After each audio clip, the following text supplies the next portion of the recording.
Hello everyone and welcome to Edutech 2. Today I'm going to show you a quick guide about changing the default download folder of the Google Chrome browser. Open the Google Chrome browser and hit the three dots on the top right corner of the screen and then go to Settings. Here press the Downloads tab. As you can see, we can change the location of download folder here. You can select any directory, or you can just create a new folder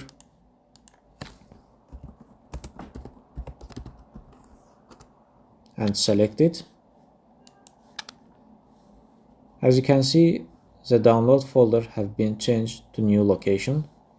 So whenever you want to change the location of downloads, you can just hit change button and change the directory wherever you want. So this is a pretty straightforward tutorial. Thank you for watching. I will catch you in the next one.